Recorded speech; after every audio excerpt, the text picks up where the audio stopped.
자, 오늘 제가 여러분들에게 문자를 보내드렸는데, 올해 우리 사랑하는 성도 여러분들, 진정으로 하나님께서 우리의 기도를 들은다고 하심으로 말미암아 응답되어지는 복된 마무리가 되기를 주님의 이름으로 축복합니다. 다음으로 우리에게 주님이 요구하시는 것이 무엇이겠습니까? 서로 사랑하며 용서하며 삶을 살아가기를 주님께서 원하시고 계신다라고 하는 거예요. 한 해가 가기 전에 우리가 못했던 사랑 우리가 함께 나누고, 또한 내가 용서하지 못한 사람들 용서할 수 있는 삶이 되기를 주 이름으로 축복합니다. 제가 설교를 준비하면서 꼭 우리 사랑하는 성도들 가운데서 목사에게 상처를 받으신 분들이 계실 텐데, 이 시간에 우리 사랑하는 성도 여러분들, 저에게 상처받은 분들이 계신다라고 하면 용서하시기 바랍니다. 왜냐하면 목사도 너무나도 부족한 점이 많이 있기 때문이라고 하는 겁니다. 인간이다 보니까 때로는 여러분들을 섭섭하게 할 때도 있고, 마음에 상처를 줄 때도 있고, 여러 가지로 여러분들에게 참으로 마음의 아픔을 드린 경우가 있습니다. 나는 몰라. 나는 모르지만 우리 성도님들 가운데서는 목사님이 왜 저러시는지 모르겠어 라고 이렇게 이야기를 하면서 마음의 상처를 가지신 분들, 올해가 가기 전에 다 여러분들 용서하시기 바랍니다. 그래서 새로운 한 해에는 하나님이 주시는 놀라우신 은혜로 새롭게 은혜롭게 우리 교회가 목사와 성도들, 또한 성도와 성도 여러분들이 서로 합력하여 아름다운 교회를 세워갈 수 있는 우리 직사학교회가 되기를 주님의 이름으로 축복합니다. 오늘 말씀을 우리가 에베네셀 하나님이라고 하는 제목을 가지고 함께 말씀을 나누려고 합니다. 이 말씀을 우리가 너무나도 잘 알고 있는 말씀입니다. 사무엘상 2장부터 우리가 말씀을 읽어보면, 사무엘상 2장에는 제일 먼저 등장하는 인물이 한나라고 하는 이름이 등장합니다. 이 한나라고 하는 이름이 등장하여서 하나님 앞에 기도를 하는데, 하나님, 나 아들 하나 낳아야 되겠습니다. 아들 하나 주옵소서 라고 이렇게 하나님 앞에 기도하는 장면부터 시작합니다. 그로 인하여서 하나님께서는 사무엘이라고 하는 아들을 하나님 허락하셨지요. 그때에 제사장이 한 명 있었습니다. 그 제사장의 이름은 엘리라고 하는 제사장이었습니다. 그런데 이 엘리 제사장이 이 나라를 다스리고 있을 때에 나라는 엄청나게 혼란스러웠어요. 그때에 정치적으로도 어렵고, 사회적으로도 어렵고, 종교적으로도 아주 혼탁한 이러한 시대였습니다. 이러한 시대의 블레셋이 전쟁을 치르러 왔어요. 그러니까 이스라엘이 그냥 있을 수가 없으니까 전쟁을 치르러 이스라엘 백성들로 나갑니다. 거기에 누가 나갔는가 하면 이 엘리 제사장의 두 아들이 있었는데, 홈리와 빈하스라고 하는 두 아들이 이 전쟁에 나아갑니다. 그런데 그 전쟁에서 대패를 하게 돼요. 그 대패를 하게 되어서 홈리와 빈하스도 전쟁에서 죽어요. 그 전쟁에서 죽고 난 다음에 사령이 한 명 엘리 제사장에게 와가지고 이야기를 해봅니다. 제사장이 전쟁을 치르다가 두 아들이 죽었습니다 라고 하는 이야기를 듣고 의자에 앉았다가 엘리 제사장이 꼭 부러져서 엘리 제사장까지 죽게 됩니다. 그러니까 많은 사람들이 이야기하기를 이렇게 이야기합니다. 4장에 가서 말씀을 읽어보면 왜 이러한 일들이 벌어졌는가? 라고 이렇게 그들이 이야기를 하고 있어요. 전쟁을 치렀는데 전쟁에서도 졌습니다. 또한 제사장이 죽습니다. 제사장을 이어갈 그의 아들들이 다 죽습니다. 무엇 때문에 이러한 일들이 벌어졌는가? 그들이 제대로 깨닫지를 못하였어요. 그런데 새로운 지도자가 세워지게 됩니다. 그 지도자가 사무엘이라고 하는 사람이에요. 이 사무엘이라고 하는 사람이 이것은 이스라엘 백성들이 하나님 앞에 범죄하고 살고 살아감으로 인하여서 이러한 일들이 벌어진다라고 하는 것을 깨닫고 미스바로 다 모여라. 우리가 하나님 앞에 회개하자. 우리가 잘못하였으니 하나님 앞에 회개할 때에 하나님께서 이 모든 것들을 회복시켜 줄 것이다. 우리 다 함께 모여서 회개하자 라고 하여서 말입니다. 번제물을 잡아가지고 하나님 앞에 회개하며 하나님 앞에 잘못을 용서를 빌게 됩니다. 그런데 이게 웬일입니까? 이스라엘 백성들이 다 미스바로 모여서 저들이 기도한다라고 하는 이야기를 블레셋 사람들이고 다시금 전쟁을 치르려고 하는 거예요. 그 전쟁을 치르려고 하는데 이거 큰일 났어요. 전에도 전쟁을 치러서 대패를 하였는데 또 저기 블레셋 사람들이 전쟁을 치르러 오니 우리는 어떻게 될까? 그러니 많은 사람들이 사무엘 보고 이야기합니다. 당신이 이 나라를 위하여서 기도해달라고 큰일 났다고 이렇게 이야기합니다. 그런데 사무엘이 번제를 드리며 하나님 앞에 기도하였더니 하나님께서는 특별한 방법을 통하여서 이스라엘 백성들을 승리하게 하십니다. 큰 은혜를 하나님께서 바라심으로 말미암아 그들이 놀라서 도망가고 말입니다. 이스라엘 백성들 뒤쫓아가지고 그들을 붙이고 완전한 승리를 거두게 됩니다. 그리고 난 다음에 비석을 하나 세우는 거예요. 그 비석의 이름이 무엇이냐면 에베네셀입니다. 에베네셀. 그 뜻이 무엇인가 하면 여기까지 하나님이 우리를 도우셨다 라고 하는 거예요. 여기까지 하나님이 우리를 도우셨다. 오늘 송년주일을 맞이하여서 제가 오늘 말씀을 드리려고 하는 것은 여기까지 하나님께서 우리를 도우셨다라고 하는 겁니다. 하나님의 특별한 도우심으로 말미암아 우리가 여기까지 오게 되었다라고 하는 겁니다. 지금까지 지내온 것 주님 크신 은혜라고 하는 겁니다. 은혜 가운데 지금까지 우리가 삶을 살아올 수가 있게 되었습니다. 사랑하는 성도 여러분, 그러기에 여러분들의 고백도 에베네셀 하나님이라고 하는 고백이 여러분들에게 있는 이 송년주일이 되기를 주님의 이름으로 축복합니다. 이 송년주일은 한 해를 뒤돌아보는 자리가 되어야 됩니다.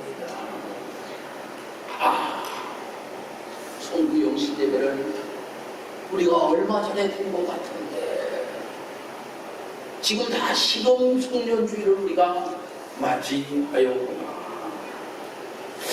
우리가 보통 사람들이 생각해보면 이렇게들 이야기를 하지요. 참 힘든 한 해였어. 이렇게 이야기하는 사람들도 계실 줄 압니다. 참 힘든 한 해였어. 빨리 지나가서 참으로 다행이야 라고 이렇게 이야기하는 분들도 계십니다.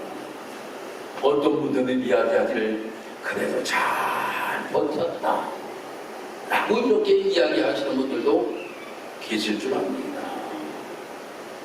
그러나 우리 신앙의 숙녀는 단순한 의도가 아니라 믿음의 고백이 되기를 주의 이름으로 축복합니다. 하나님이 여기까지 우리를 도우셨다. 내가 잘나서 여기에 이 자리에 내가 앉아서 하나님 앞에 예배 드리는 것이 아니라 하나님이 도우심으로 말미암아 내가 이 자리에 지금 있게 되었다라고 하는 고백을 드릴 수 있는 우리 성도 여러분이 되어야 될 줄 믿습니다.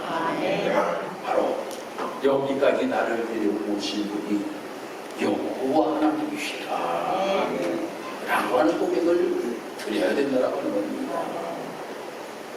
성도 여러분, 여기까지 라고 하는 이러한 말씀이 기록되고 있는데, 여기까지라고 하는 것은 말입니다, 내가 계획한 만큼이 아니라 하나님이 허락하신 만큼 우리가 오게 되었다라고 하는 거예요. 이스라엘 지난날의 역사를 보면 순탄치 아니하였지요. 패배도 있었고 죄도 있었고 눈물도 있었습니다. 그런데 사무엘은 말합니다. 여기까지 하나님이 인도하셨다 라고 하는 것입니다. 완벽해서가 아니라 은혜로 여기까지 왔다라고 하는 이러한 고백을 드리고 있는 그의 모습을 보게 됩니다. 우리도 마찬가지라고 하는 겁니다. 우리가 하나님과 결심하였던 것들이 있습니다. 하나님 앞에 내가 이러한 모습을 가지고 내가 올 한 해 내가 삶을 살아가겠습니다, 이렇게 약속하였던 것들이 있어요. 그렇지만 우리가 다 지켰습니까? 가만히 생각해보면 반도 지키지 못하였어요. 그리고 충분히 잘하지 못한 신앙생활의 모습이었다라고 하는 겁니다. 여전히 남아있는 연약함의 모습이 나의 모습이라고 하는 겁니다. 그럼에도 불구하고 여기까지 인도하신 것은 바로 하나님이 우리를 붙들어 주셨기 때문이라고 하는 겁니다. 넘어질 뻔도 하였어요. 무너질 뻔도 하였어요. 그런데 넘어질 뻔했으나 무너지지 않게 하신 하나님, 그 하나님이 우리와 함께 하셨다라고 하는 겁니다. 여러분들의 삶 속에 건강의 문제 때문에 넘어질 뻔하신 분들이 계십니다. 관계의 상처 때문에 넘어질 뻔하신 분들이 계신다라고 하는 겁니다.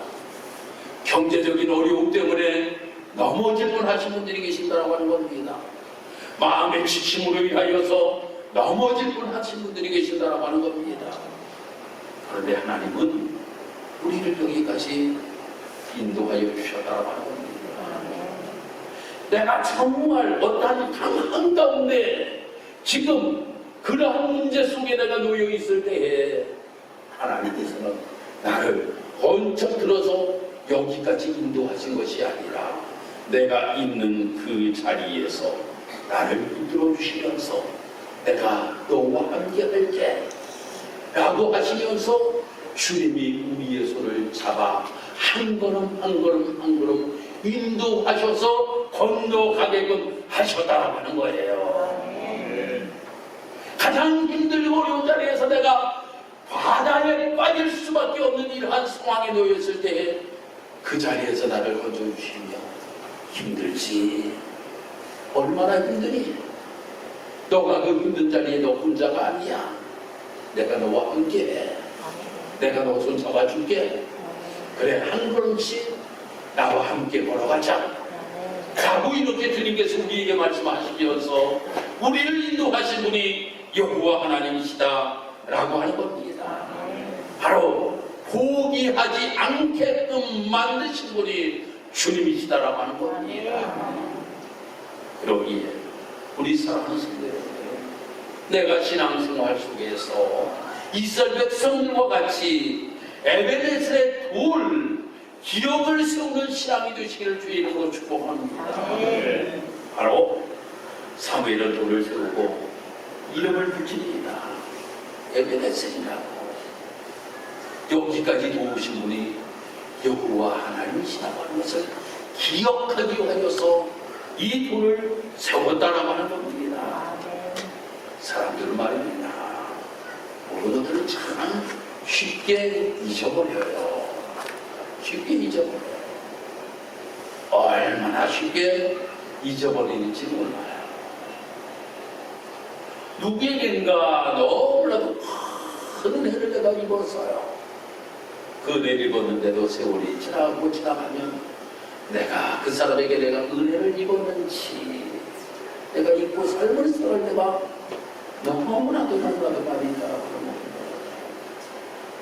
근데 무엇인가 기념이 될 만한 것을 내가 만들어 놓으면 그것을 볼 때마다 아 예전에 이랬지 라고 하는 기억이 새롭게 새겨지게 된다라고 하는 거예요. 제가 강원도에서 목회를 할 때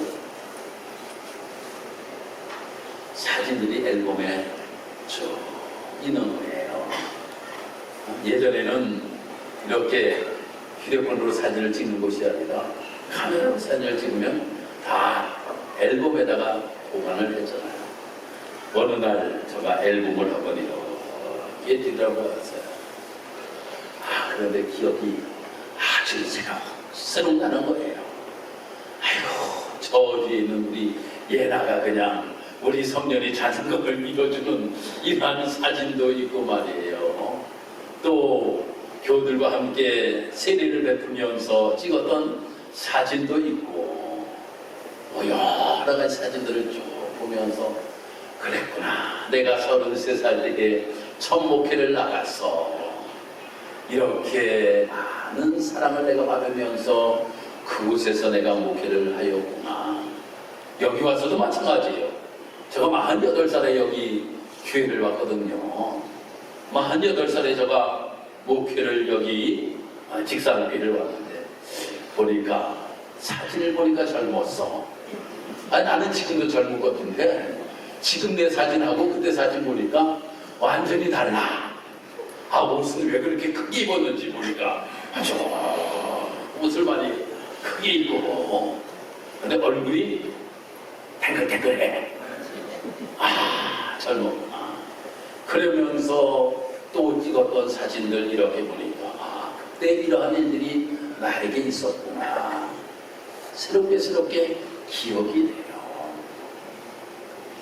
우리가 신앙생활 하면서 하나님께서 우리에게 너무나도 놀라우신 은혜를 우리에게 베풀어 주셨는데 우리가 무엇인가 기념이 될 만한 기억을 가지고 신앙의 길을 걸어갈 수 있는 우리 성도 여러분들이 되어야 될 줄 믿습니다. 잊지 아니할 수 있는 우리의 모습. 그래서 여러분들에게 집사가 되시면 때로는 저가 집사회 또 집사증 또 권사가 되시면 회증 이러한 것들을 내는 것이 여러분들이 집사가 되시고 세례를 받으시고 그때 내가 세례를 받았구나. 그때 이 침례를 하신 분이 누구누구라구나 라고 하는 것들 여러분들이 기억이 된다 라고 하는 겁니다. 그래서 우리 사랑하는 성도 여러분 우리가 신앙생활을 하면서 우리가 신앙이라고 하는 것은 기억의 싸움이다. 기억의 싸움이다. 무슨 기억일까요? 하나님의 은혜를 기억하고 살고 살아가는 것이 신앙이다라고 하는 겁니다.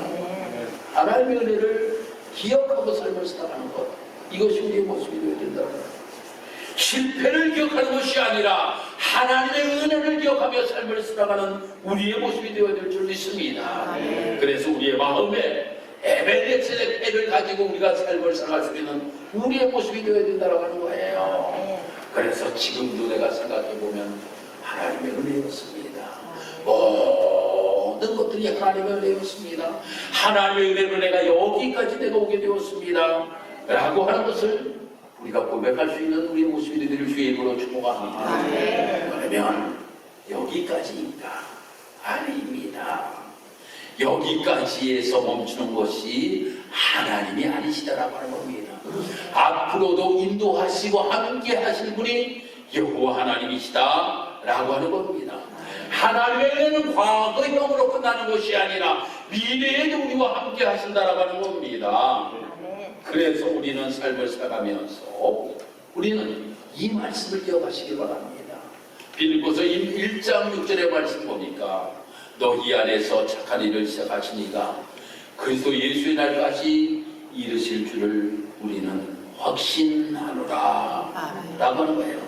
시작하신 이가 바로 우리의 모든 예수의 날까지 이룰 줄 우리는 확신하고 신앙의 길을 걸어갈 수 있는 우리의 삶의 모습이 되어야 된다고 하는 겁니다.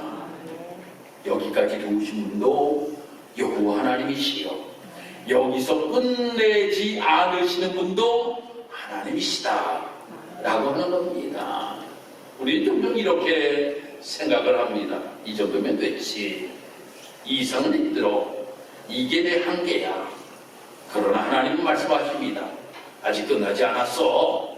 송년주의는 마침표가 아니야.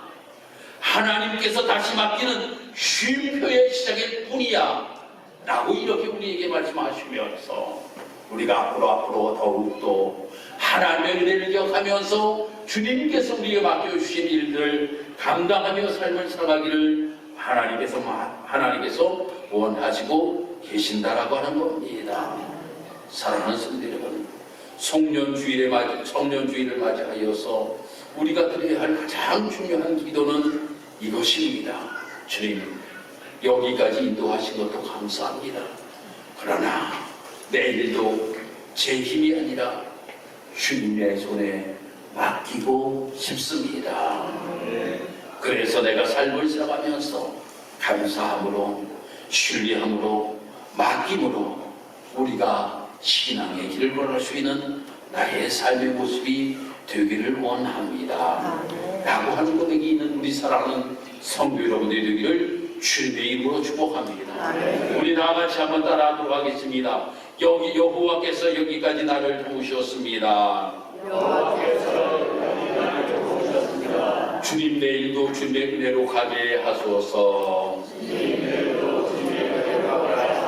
사랑하는 성도 여러분, 여기까지 인도하시는 분을 하나님이시죠. 또 내일도 주님의 은혜로 우리를 가게 하실 분이 여호와 하나님이시다라고 합니다. 그분을 신뢰하시길 바랍니다. 그분을 붙드시길 바랍니다. 여러분과 함께 하십니다. 승리하게 하실 줄 믿습니다. 그러므로 인하여 우리에게도 정말 이 승리를 우리에게 허락하심으로 말미암아 에베레셀의 놀라우신 축복이 여러분들의 삶 속에 임하게 될 줄 믿습니다. 기도합니다. 할렐루야. 하나님의 은혜와 사랑을 감사합니다. 하나님, 우리가 삶을 살아가면서 하나님의 은혜가 아니었으면 어떻게 우리가 여기까지 올 수가 있었겠습니까? 다 하나님의 은혜입니다.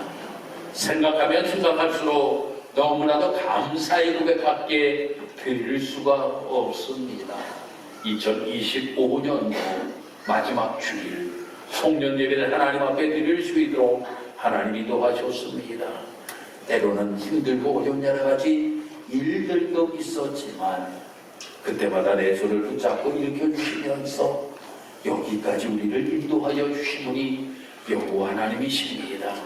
그런데 그 주님은 여기에서 끝이 아니라 앞으로도 우리와 함께 하시며 주님께서 우리를 분명히 도우실 줄 믿습니다. 이 주님 바라보면서 아름다운 신앙의 길을 걸어갈 수 있는 우리 사랑하는 모든 성도들이 다 되게 도와주옵소서. 감사드리며 예수님 이름으로 기도드리옵나이다. 아멘.